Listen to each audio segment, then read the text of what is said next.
Bienvenido a la transmisión de hoy. Iniciaremos una serie titulada Grandes Oraciones de la Biblia. Aquí vamos a examinar las oraciones que muchos pronunciaron. Para intercesión, para petición, para recibir la ayuda de Dios, para sanidad, para arrepentimiento. Hay una valiosa verdad en estas oraciones que Dios contestó. Hoy vamos a estudiar una oración que Abraham pronunció. Vamos a la palabra.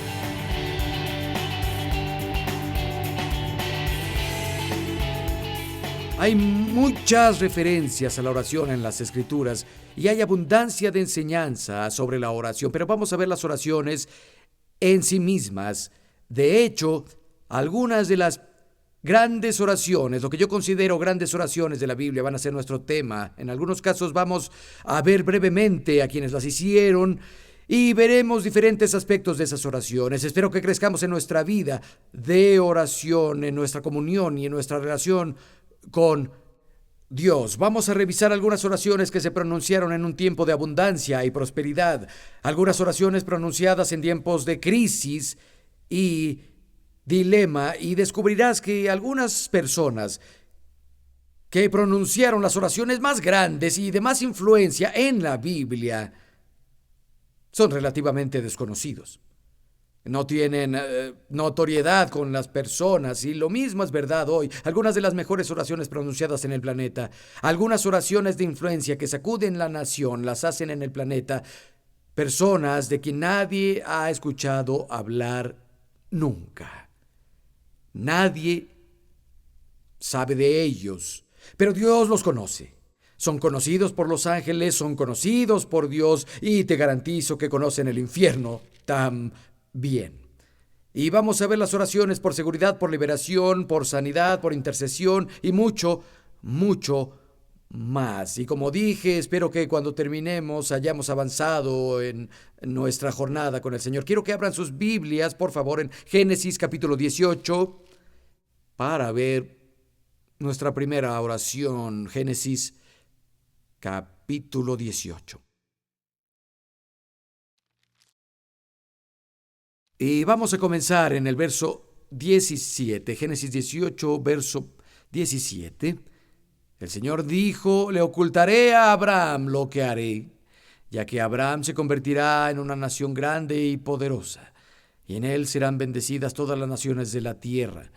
Y claro, si estás familiarizado con esto, es donde Dios bajó para decirle personalmente lo que iba a suceder con la ciudad de Sodoma. Se habían entregado por completo a la perversión sexual y el juicio cayó sobre la ciudad de Sodoma. Dios comienza a dialogar con Abraham sobre esto en el verso 22. Vayan conmigo, por favor.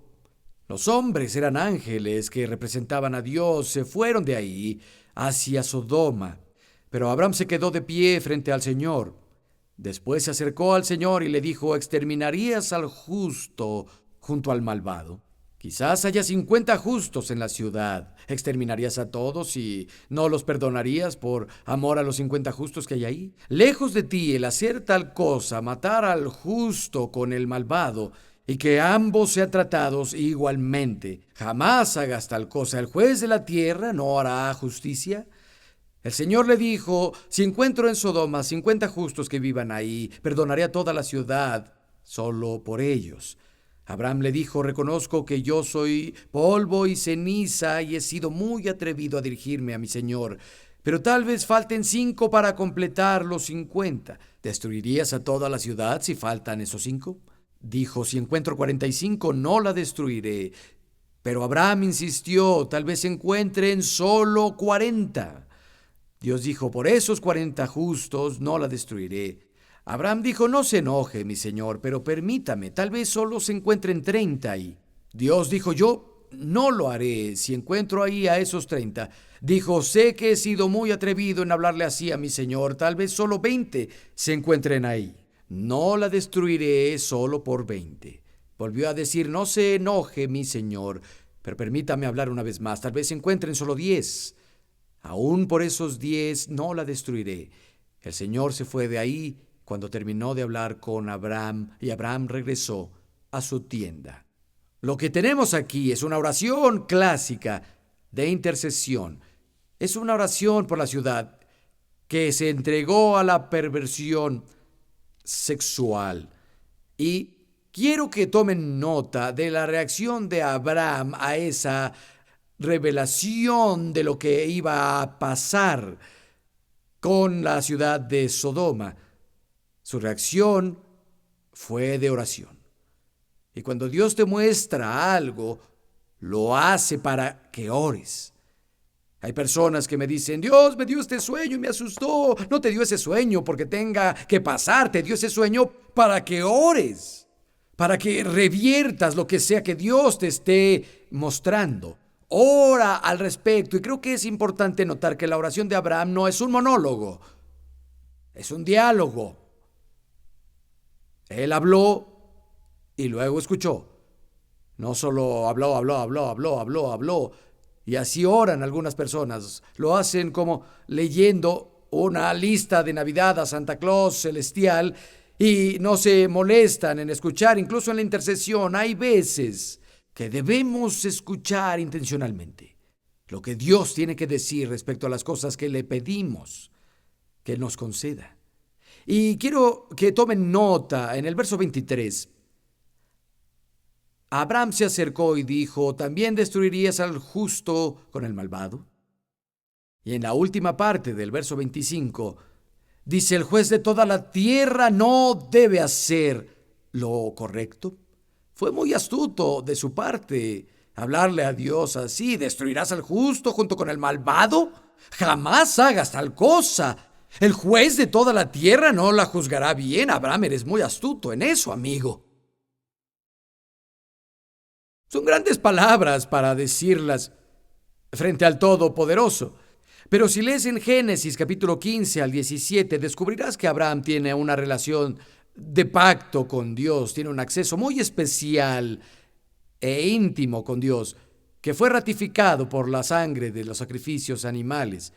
Pero ¿sabes qué? Tenemos un mejor pacto establecido con mejores promesas. Hebreos 4:16 dice, acerquémonos confiadamente, todos piensen confiadamente, acerquémonos confiadamente al trono de gracia para obtener la misericordia y encontrar gracia y ayuda para el tiempo de necesidad. Si Abraham pudo acercarse a Dios confiada y directamente por la sangre de los animales sacrificados, mucho más nosotros podemos tener una relación con Dios, un pacto eterno a través de la sangre de Jesucristo. Podemos acercarnos confiadamente a nuestro Padre que está en el cielo. Dice esto en Hebreos 10:19, por ende, hermanos, confiadamente entren al lugar santísimo por la sangre de Jesús. Y luego en el verso 22 dice, acerquémonos con un corazón sincero y seguros de nuestra fe. Necesitamos confiar cuando se trata de nuestra interacción con Dios en la oración.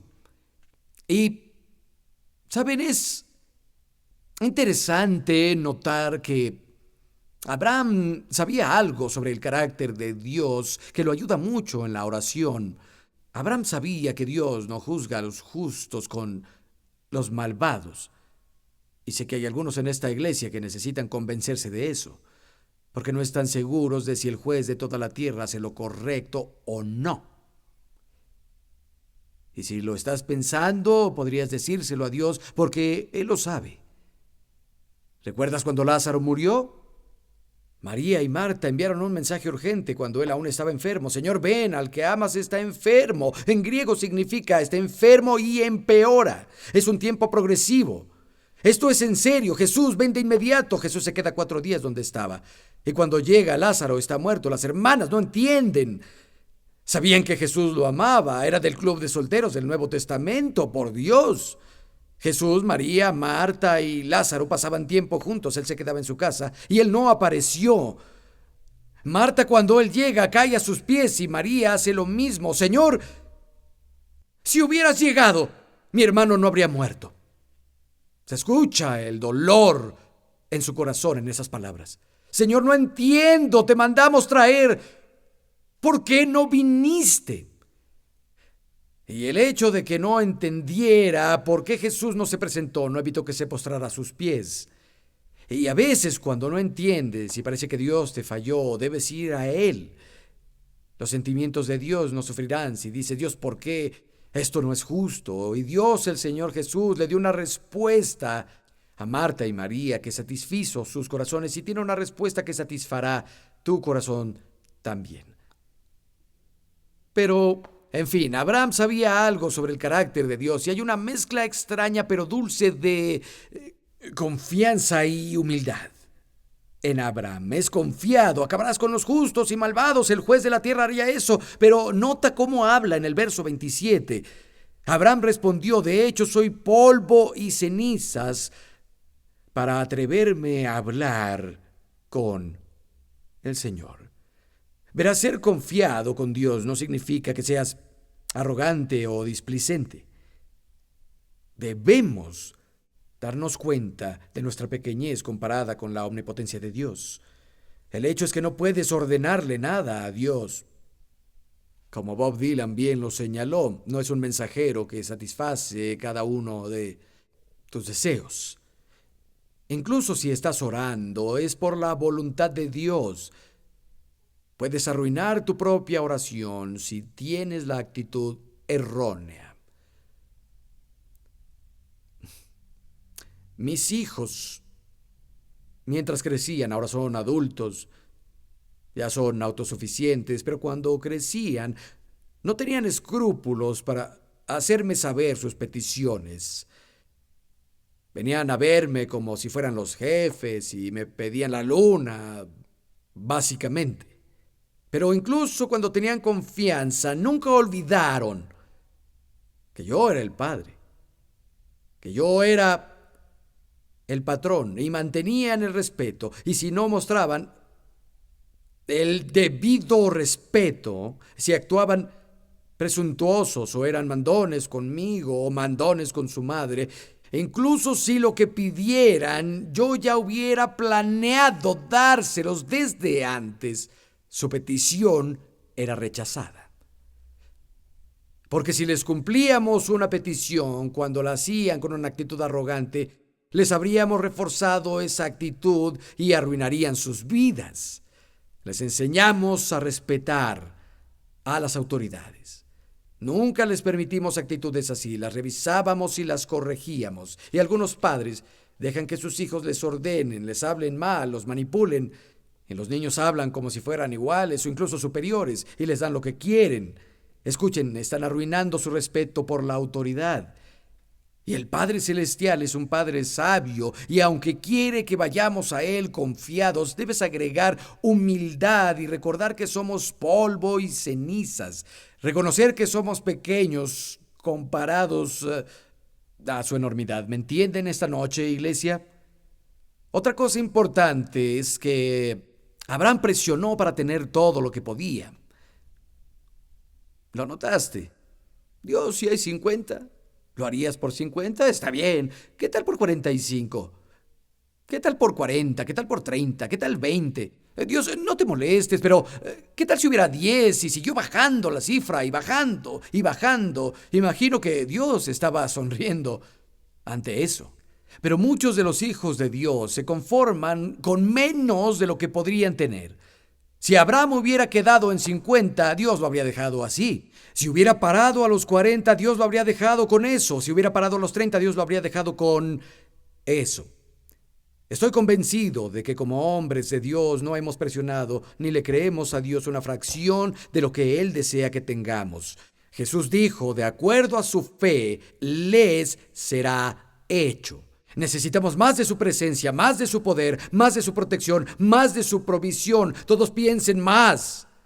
Creo que podemos presionar más y llegar un poco más lejos y más lejos. ¿Te has preguntado por qué Abraham se detuvo en 10? ¿Por qué no llegó hasta 1? Dijo, solo voy a hablar una vez más. Es interesante, su sobrino Lot vivía en la ciudad de Sodoma. Abraham lo sabía.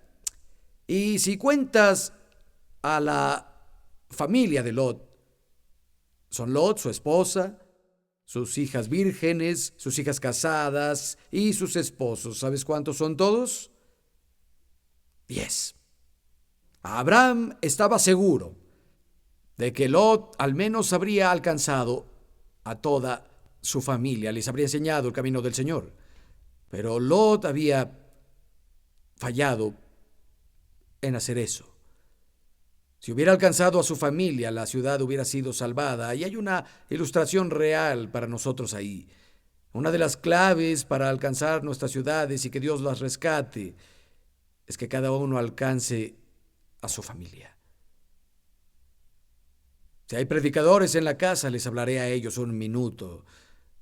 Algunos ministros, y sé que al final del día todos los seres humanos tienen su libre albedrío, lo entendemos. Podrías acusar a Dios de ser un mal padre. Mira lo que hicieron ellos, mira lo que Adán y Eva hicieron. No eres un buen padre. No, es un padre perfecto.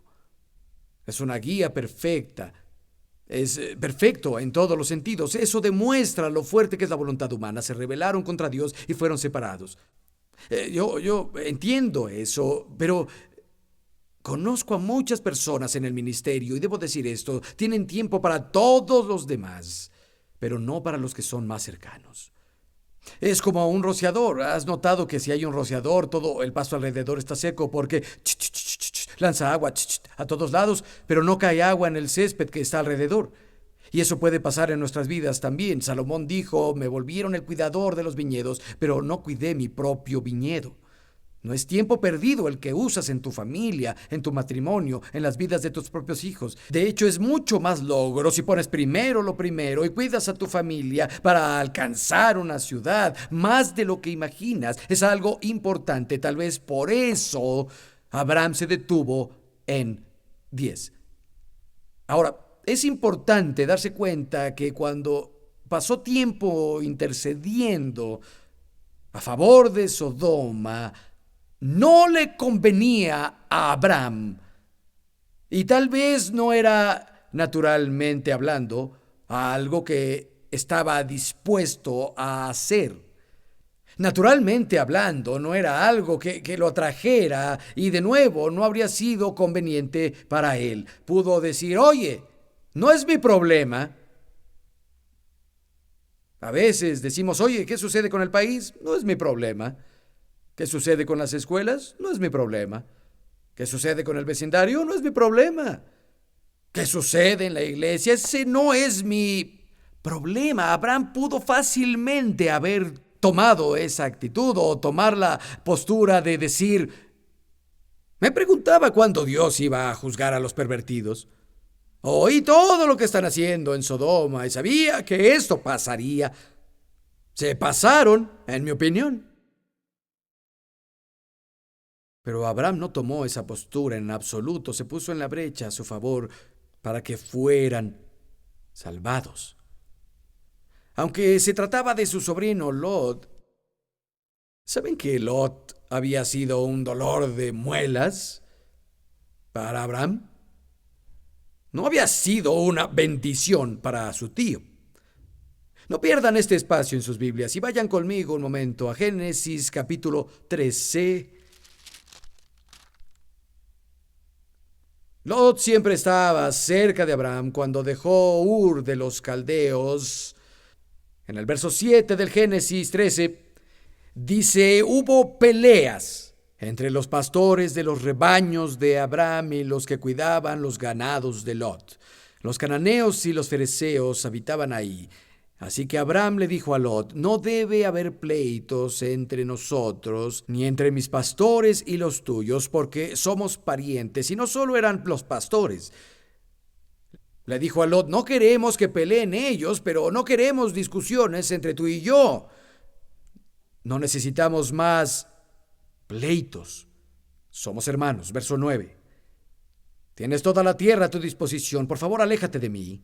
Si te vas a la izquierda, yo me iré a la derecha. Si te vas a la derecha, yo me iré a la izquierda. Lot levantó la vista y observó todo el valle del Jordán. Era tierra de regadío antes de que Dios destruyera Sodoma y Gomorra, como el jardín del Señor o como la tierra de Egipto hasta Zoar.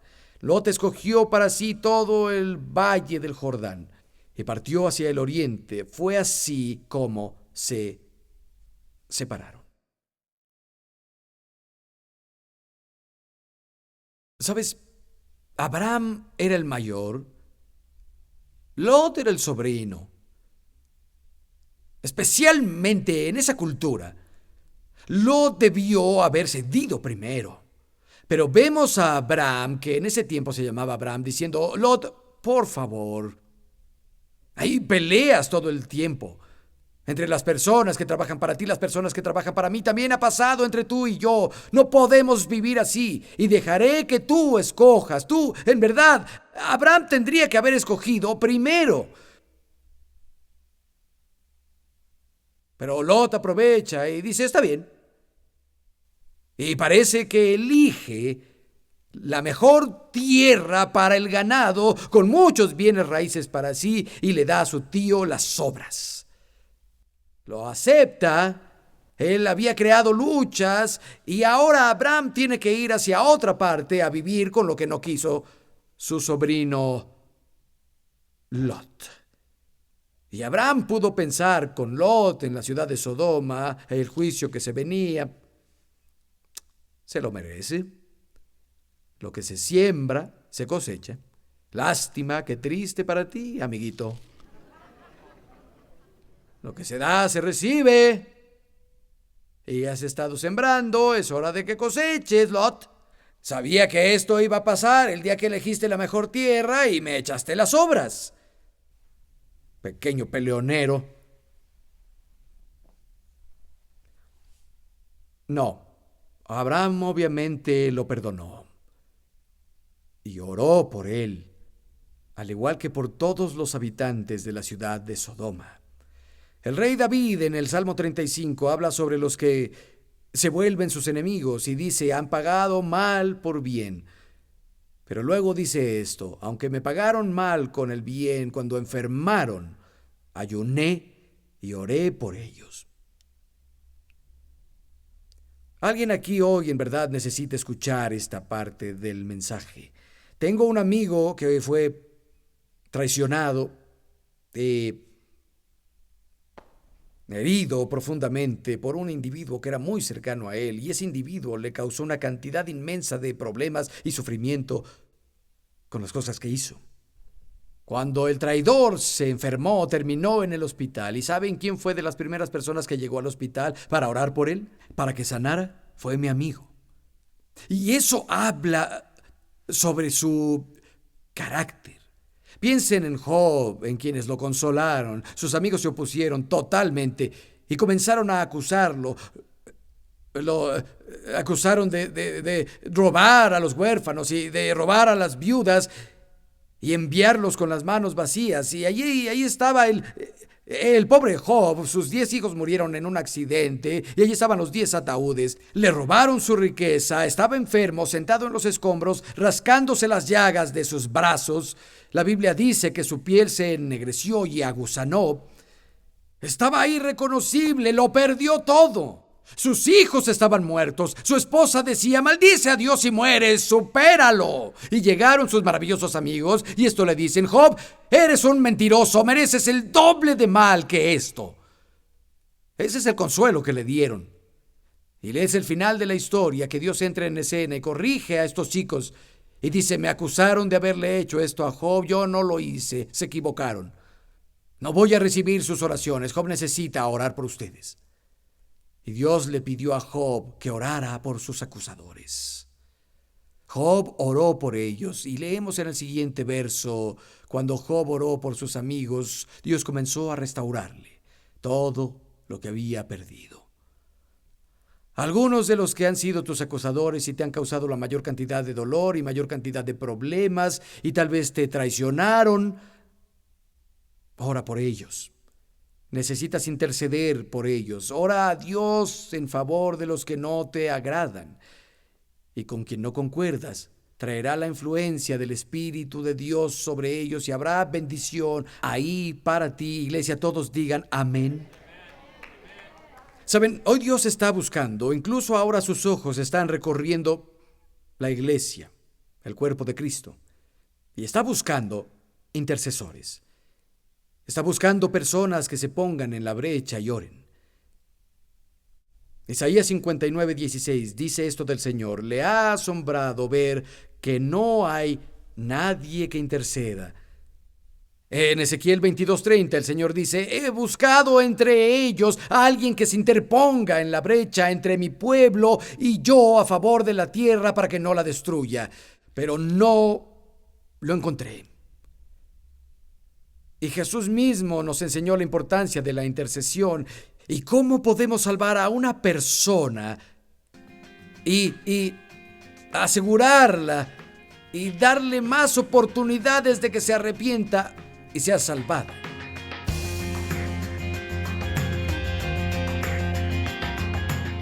¿Sabes quién fue el más grande intercesor de todos los tiempos? Fue Jesucristo. Él se puso en la brecha entre el hombre caído y un Dios santo y nos unió de nuevo. Dio su propia vida, pagó el máximo precio para llevarnos a Dios. Si nunca le has abierto tu corazón a Jesús, hazlo hoy, clama a Él. Y Él vendrá a tu vida, perdonará tus faltas y te dará un nuevo comienzo. Si nunca nos has escrito ni mandado un email, ¿por qué no lo haces? Nos encantaría saber de ti. Dinos si la transmisión te ha bendecido. Hasta la próxima. Dios te bendiga.